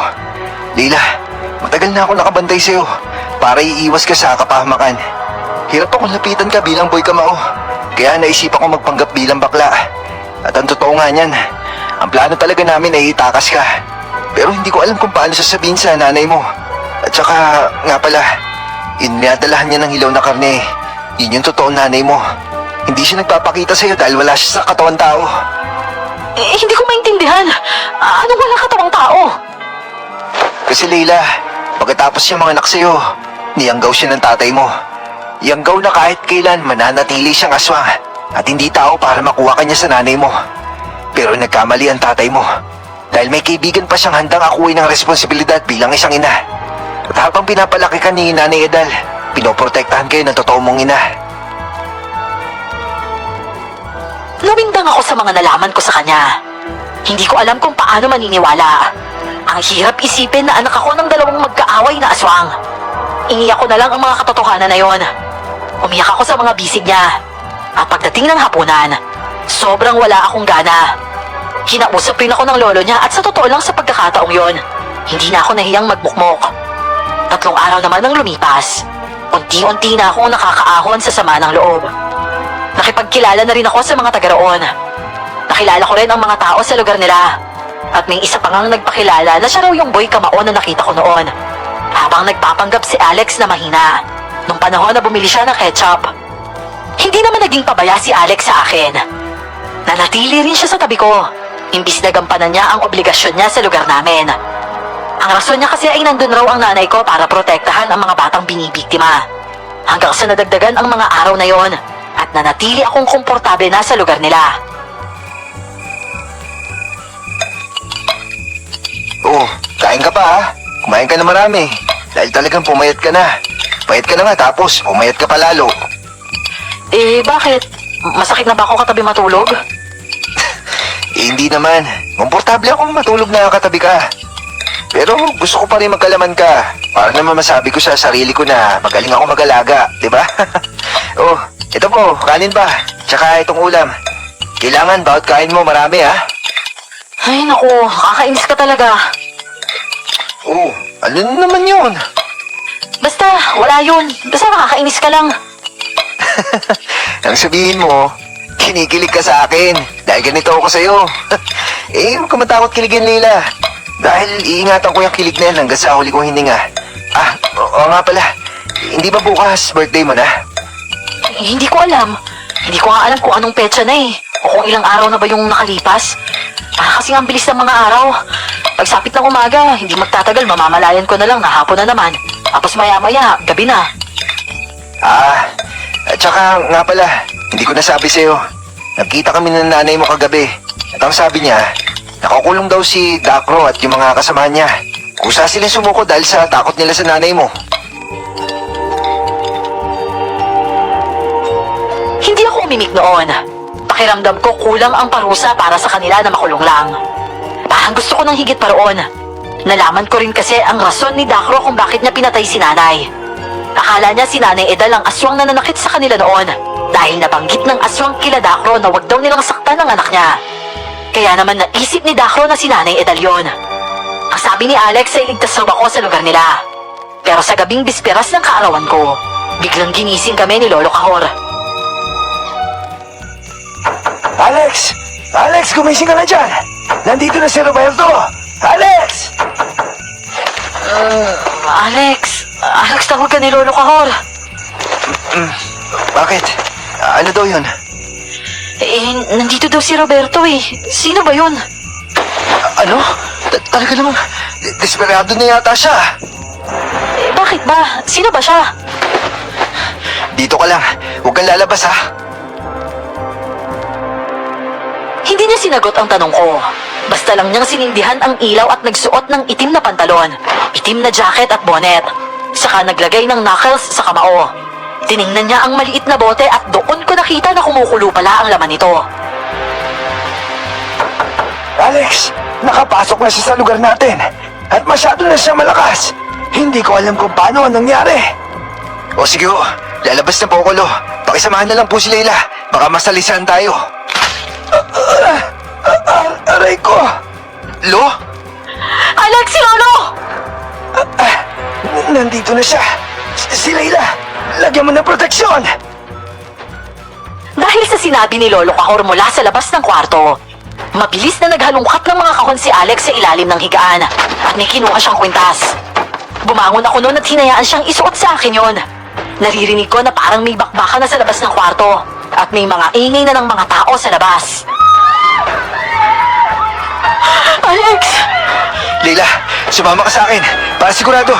Mahirap na, baka maisahan tayo ng bayugo. Bayugo? Yung tatay mo, isa siyang bayugo. Isang uri na aswang na kaya maglaho. Katulad na aswang na nakita natin sa bahay niyo. Yun yung nanay mo. At katulad nun ng tatay mo pero mas mabilis at delikado. Binuksan niya ang pinto at wala na roon si Lolo Kahor. May dugo lang sa sahig. At nang lumabas kami, dala na ni Alex ang isang sulo. Marami ng taong nakikipaglaban nun sa aswang at naghihirapan sila dahil naglalaho ito. Pasensya ka na, Alex. Hindi ko siya napigilan dahil masyado siyang malakas. Alex! Diyos ko po, may aswang! Leila, huwag kang matakot sa kanya dahil nanay mo siya. Iiwan kita dyan ha, at haharapin ko yung tatay mo. Ha? Sigurado ka ba dyan? Huwag kang matakot sa akin, anak. Hindi ka mahimakuha ng tatay mo. Kailangan kitang protektahan mula sa kanya. Oh, Alex, pwede bang may kasama kami na ibang taga dito? Naniniwala naman ako na nanay ko siya pero kasi natatakot ako eh. Aling Lara, pakidala po siya kay Lolo Pedring para mas madagdagan yung proteksyon niya. Oo, at maraming salamat, Alex. At mag-iingat ka kay Roberto. Mahirap siyang kalaban ngayon. Halika na, anak. Huwag kang matakot dahil hindi kita sasaktan. Hinawakan nga ako ng ina kong bayugo. Matindi talaga ang takot ko sa kanya noon. Pero tiniis ko at inisip na lang na nanay ko siya. Pero kung kailang aalis na kami, biglang may humawak sa kabilang braso ko. Sa wakas, nahawakan din kita, anak ko. Hoy! Bitawan mo siya! Ang inat! Hayop ka talaga kahit kailan mo'y ka mo! Mag-iingat ka, Alex! Mas nakakatakot siya! Tumakbo ka na, anak! Pumunta ka kila Pedring dahil kailangan kong tulungan si Alex! Opo, maraming salamat! Apo! Mga kasama, palibutan niyo ang aswang na ito! Ang ipansin niyo, dalayin si Leila kila Pedring! Apo! Lumabang ka sa kanya! Bitawan mo siya! Nagkamali ka ng pinasok! Mawawala ang lakas mo dito, angal ka! Leila! Bumalik ka dito! Ako ang tatay mo! Alam niya! At alam niya rin kung ano ang balak mo sa kanya! Hindi mo magagawa sana kung ang ginawa mo sa akin! Halimaw ka! Nadama ako doon sa sobra kong pagtakbo. Tinulungan ako ng mga babae at sinabayan sa pagtakbo hanggang sa makarating ako sa bahay nila Lolo Pedring. Doon nila ako tinago habang nanginginig pa ang katawan. Pinakalma pa nila ako noon habang pinapakinggan namin pareho ang mga nangyayari sa labas.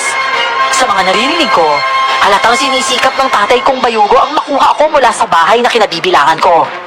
Ang mga albularyo naman sa lugar na yon, tuloy lang sa ginagawa nilang orasyon upang maibalik ang proteksyon sa lugar na nawasak ng bayugo. Ayon pa sa narinig kong bangayan at labanan sa labas, kaya raw malakas ang bayugo ay dahil nakakain siya ng sanggol. Narinig ko rin ang sigaw ni Alex. Mga daing niya na naging dahilan ng pagtakip ko sa tenga at napaupo na lang ako. Umiyak na lang ako hanggang sa biglang namayani ang katahimikan sa labas. Alex! Diyos ko! Apo! Lara! Sumagot naman kayo! Hindi naman pwede ganyan! Alex! Lara! Ano ba? Alex?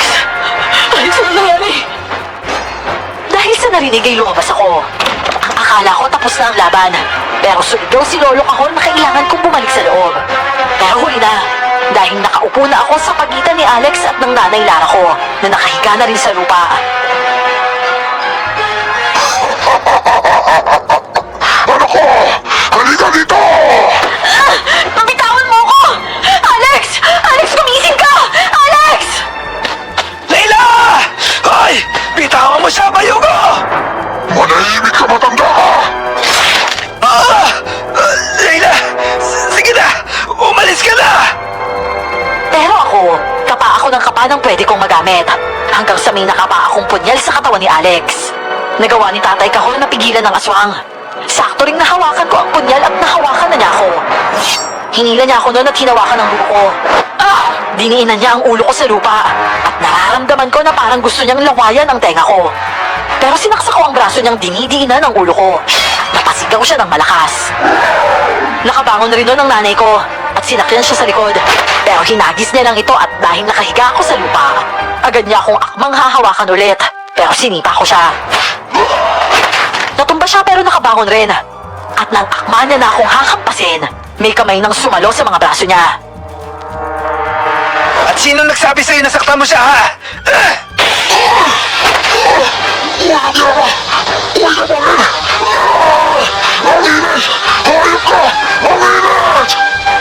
Ibang usapan na kapag siya yung sinaktan mo. Kapag nakikita ko siya nasasaktan, lalo akong bumabangis kaya maling-mali ang ginawa mo! Bitawan mo ako! Bitawan mo ako, ang init! Hindi ko papayag na gawin mo sa akin ang ginawa mo sa nanay ko! Ito sa'yo! Tinahan ko ang punyal sa bandang tiyan niya. Umusok ito ng umusok na naging dahilan ng labis na paghihirap ng aswang. Tapos pinatuluan pa ito ni Alex ng likido na mas lalong nagpatindi ng usok sa aswang. At ang huli niyang ginawa ay suntok sa noo nito.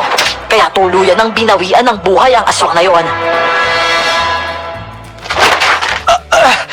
Aray! Ang sakit nito! Ang hapdi! Ano? Ang sarap pakinggan na mga salitang yan galing sa'yo. Masaya ako. Masaya akong mamamatay. Teka, Aling Lara, kailangan ko po ni Leila. Hindi ko magagawa yan, Alex. Wala akong katawang tao, hindi ba? Ikaw na ang nagbigay ng pagmamahal na kailangan niya. Ingatan mo ang anak ko, Alex. Mangako ka. Teka lang, Nay! Teka lang! Pati ba naman ikaw iiwan ako? Nay! Nanay! Mahal na mahal kita, anak. Mabuhay ka sa buhay na gusto mo. Mabuhay kang masaya at malaya. Paalam na. Pumalahaw ako ng iyak noon. Kahit nasa aswang na anyo siya, ramdam ko talagang nanay ko siya. Ang masakit lang kasi katulad ni Nanay Edal, iniwan niya rin ako. Mabuti na lang talaga si Alex noon ay nakabawi pa. Nagamot pa siya ng mga albularyo dahil nga sa tao siya. Alex, mabuti naman gising ka na. Ang ganda naman ng gising ko. Ikaw agad yung nakita ko, Leila. Oh, teka, huwag ka munang bumangon. Yung mga sugat mo, oh. Wala masakit sa akin pagdating sa'yo. Halika nga dito. Payakap naman ako para gumaling ako kagad. Oo na, Alexa. Tumbak lang tong mapagmahal pala sa babae. Lumipas ang panahon ay wala ng aswang na nanggugulo sa baryo. Nanatili naman ako sa lugar nila, Alex. At mas naging matibay pa ang aming relasyon. Sa ngayon, Miss Clar, ay bumalik kami sa aming barangay. Yung dating bahay namin noon ay pinaayos lang namin. At doon din kami nanirahan. Hanggang dito na lamang po ang aking kwento, Miss Clar. Maraming salamat po sa pag-ere nito. At God bless po sa mga channel ninyo. Ako po muli ito, Si Laila, lubos na gumagalang.